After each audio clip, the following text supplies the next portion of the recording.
गरीब भाई की कुंवारी और शादीशुदा बहन। हर तरफ शहनाई की धूम थी, मगर उस गरीब भाई की आंखों में आंसू भरे थे।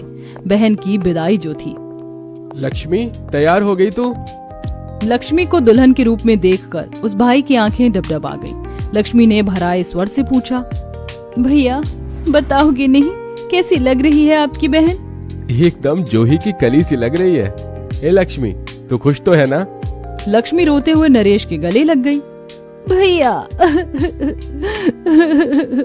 इतने में कादम्बरी देवी अपने बेटे की बारात लेके आती है। नरेश एक पुराने से कपड़े में हाथ जोड़कर सर झुकाए लड़के वालों के स्वागत में खड़ा था। ये सब कुछ दुल्हन बनी मंडप में बैठी लक्ष्मी और आशा दोनों देख रही थी। माँ जी, ये दहेज के 3 लाख रुपए। 3 लाख रुपए देखकर लालच के मारे दहेज लोभी कादम्बरी के मुंह से लार टपक आई। लाओ लाओ लाओ, बाकी का दहेज का सामान कहाँ है? राज तो तुम्हारी बहन को ही करना है। दहेज का सामान गाड़ी में लदवा दिया है।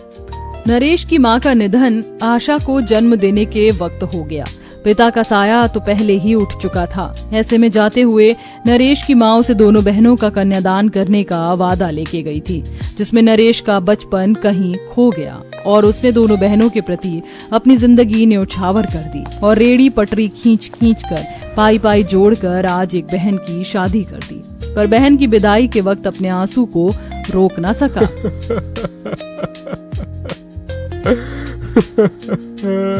अपने गरीब भाई को इस तरह से रोता देखकर लक्ष्मी वही गीत गुनगुनाने लगी जो बचपन से वो गाते आ रही थी।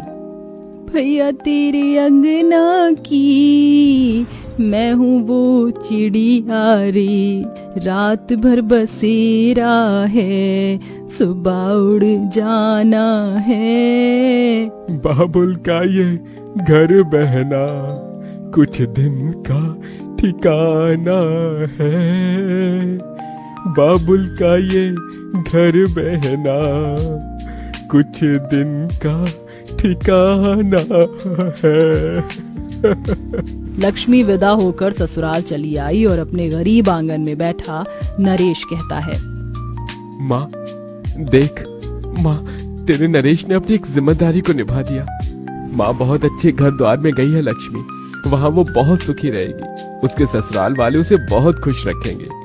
पर असल में सीधे साधे गरीब नरेश को कहाँ पता था कि वो दहेज के लोभियों के हाथों लूटा गया था। जहाँ ससुराल पहुँचते कादम्बरी दहेज के सामान में कमी निकालने लगी। राम राम राम, जाने किन्हीं भिखारियों से रिश्ता जोड़ लिया मैंने, दहेज के नाम पर ठग लिया। अरे माँ, कहाँ शादी कर दी मेरी? 4 बर्तन देकर अपनी गरीब बहन को हमारे माथे चढ़ दिया है उस निकम्मे नरेश ने।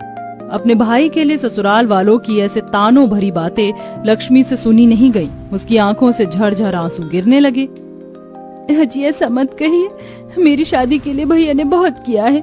आप लोगों ने जो जो मांगा था मेरे गरीब भाई ने सब दिया तो है, दहेज की रकम से लेकर घर का सामान तक। लक्ष्मी को जवाब देता देख सुधीर उसके बाल पकड़ लेता है। साली कामिनी बड़ी सगी बनती है, नहीं सुना जाता तो अपने भाई के घर चली जा। सुधीर ने लक्ष्मी के बाल झटक दिए, वो जमीन पर गिर गई। दिन बीतने लगे। एक रोज आशा हाथ में रिपोर्ट कार्ड लिए घर आई। भैया भैया भैया, आज मैं बहुत खुश हूँ, मैंने फर्स्ट क्लास से 12वीं पास की है।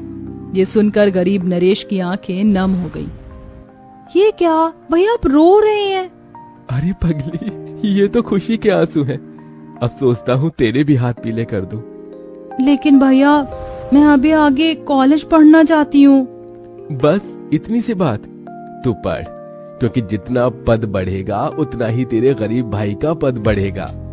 लेकिन भैया अभी तो दीदी की शादी का कर्ज नहीं चुका। देख बहन, मैं दिन रात भी मेहनत करूँगा, तू बस पढ़। बेचारे गरीब नरेश का बाल बाल लक्ष्मी की शादी के कर्ज में पहले ही डूबा हुआ था, मगर वो आशा की पढ़ाई करवाता है और दिन रात मेहनत करता है। जहाँ दिन भर वह तपती धूप में रिक्शा चलाता तो शाम को अनाज की बोरी उतारता और कोयले की खान में भी खटता है। 50, 100, 150, 200, 250। ये ले नरेश बेटा, आज तूने पूरे 25 बोरियां उठाई है अनाज की। ये तेरे 250 रुपए। बहुत बहुत शुक्रिया काका। सिमोन काका, मेरे लायक कोई और काम हो तो बताना।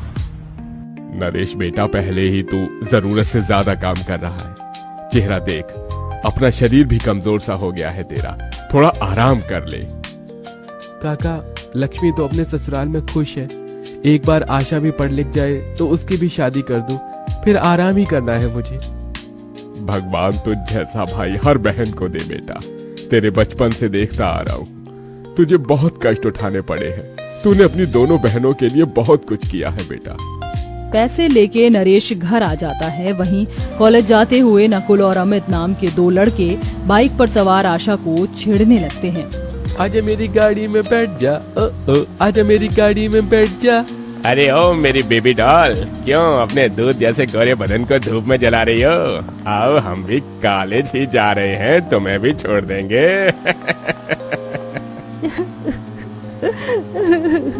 आशा रोते हुए जल्दी जल्दी भागने लगती है। तभी रिक्शा लेकर आते हुए नरेश उन्हें देख लेता है और बौखलाकर उन्हें मारने लगता है। मेरी बहन को छेड़ेगा? हिम्मत कैसे हुई तेरी? तभी हेमलता वहाँ आ जाती है। हे राम, कितनी बुरी तरह मारा मेरे बेटे को। मैं कहती हूँ छोड़ मेरे बेटे को। अरे इस तरह से जवान बहन को खुले में छोड़ता ही क्यों है? कैसा भाई है तू? इसकी उम्र की लड़की ससुराल चली गई और तू अपनी कुंवारी बहन को कॉलेज पढ़ा रहा है। अरे क्या ये कलेक्टर बन जाएगी? हाँ, देख लिया, एक दिन कुंवारी बहन तुझे कहीं का नहीं छोड़ेगी। अरे मुंह काला कर देगी तेरा। हेमलता की कही गई बातें उस गरीब भाई के मन में छुरे की तरह चल जाती हैं। भैया चलिए यहाँ से। फिर जैसे ही नरेश आशा को लेकर घर आता है तो वहाँ उसकी शादीशुदा बहन लक्ष्मी बुरे भेष में दरवाजे पर बैठी होती है। उसके बाल नोचे हुए होते हैं और शरीर पर गहरे घाव लगे होते हैं। अपनी बहन को इस हालत में देखकर नरेश का दिल निकल आता है। लक्ष्मी, मेरी बहन, तू इस हाल में किसने किया ये? तभी लक्ष्मी अपने ससुराल वालों के किए अत्याचारों को याद कर भाई के गले लगकर फूट फूट कर रोने लगती है। भैया, मेरे ससुराल वाले बहुत अत्याचारी हैं भैया। वो घर नहीं, नरक है भैया। मैं बात करूंगा उनसे। लक्ष्मी, वो मेरी बहन के साथ ऐसा कैसे कर सकते हैं? अगले दिन नरेश अपनी दोनों बहनों के साथ लक्ष्मी के ससुराल के द्वार पर आता है। नमस्ते माँ जी। तभी कादम्बरी अकड़ती हुई बोलती है, ओह, आ गया बहन का मसीहा बनकर। ऐसी भी क्या गलती हुई मेरी बहन से जो आप लोगों ने इसे घर से निकाल दिया? शादीशुदा बहन भाई के घर नहीं, अपने ससुराल में रहती है। सही कहा साले साहब, पर अगर तुम चाहते हो शादीशुदा बहन ससुराल आ जाए तो फिर मुझे एक बढ़िया सी महंगी गाड़ी दे दो, फिर देखना तुम्हारी बहन को घुमाऊंगा फिराऊंगा। जीजा जी, मैं गरीब, गाड़ी कहाँ से खरीद कर लाऊंगा? पता था, तेरी औकात नहीं। एक रास्ता और है, अपनी कुंवारी बहन को यहाँ छोड़ जाइयो मेरे पास। तेरी शादीशुदा बहन भी खुश और कुंवारी भी। ये सुनकर गरीब नरेश बौखला कर सुधीर का गिरेबान पकड़ लेता है। अगर तू मेरी बहन का सुहाग नहीं होता तो मैं तेरी जान ले लेता। नरेश अपनी कुंवारी और शादीशुदा दोनों बहनों को लेकर घर चला आता है। अब लोग भी तरह तरह की बातें बनाने लगते हैं और नरेश को भाई होने के लिए भी धिक्कारते हैं। लोगों की ताने भरी बातें सुनकर उस गरीब भाई का मन चीख चीख कर रोता है। तभी एक दिन काम खत्म करके घर लौटते वक्त नरेश देखता है कि भीड़ के अंदर सुधीर बेहोश पड़ा होता है और उसके शरीर से खून बहे जा रहा था। ये तो सुधीर है, मुझे इसे अस्पताल लेकर जाना होगा। थोड़ी देर में कादम्बरी और नरेश की दोनों बहन भी अस्पताल आ जाती हैं। सुधीर की जान बच जाती है। भैया कैसे है वो, कहाँ है वो? मुझे उनसे मिलना है, मुझे उनके पास लेके चलिए। नरेश अपनी दोनों बहनों को लेकर अंदर आता है। तभी सुधीर नजर झुका लेता है। लक्ष्मी, मुझे माफ कर दो, मैं तुम्हारा गुनहगार हूँ। लक्ष्मी, मैंने तुम पर जुल्म किया। भैया, मैं धिक्कारता हूँ खुद को। मैंने आपकी बहन के साथ इतना बुरा किया, फिर भी आपने मेरी जान बचाई। कसूरवार तो मैं भी हूँ नरेश, माफ कर दे मुझे बेटा। बहू चल अपने घर चल। अपनी बहन का घर बसते देख उस गरीब भाई की आंखें भीग गईं। जा लक्ष्मी, अपने घर जा, खुश रह बहन। तेरी खुशी में तेरा गरीब भाई खुश है। अपना घर बसा, जा बहन जा। लक्ष्मी अपने ससुराल लौट आती है। वहीं दिन रात खुद को मेहनत में झोंककर आशा जिला कलेक्टर बन जाती है, जिससे कि लोगों का मुंह हमेशा हमेशा के लिए बंद हो जाता है। गरीब नरेश एक पिता की तरह अपनी बहनों के लिए भाई का फर्ज निभाता है।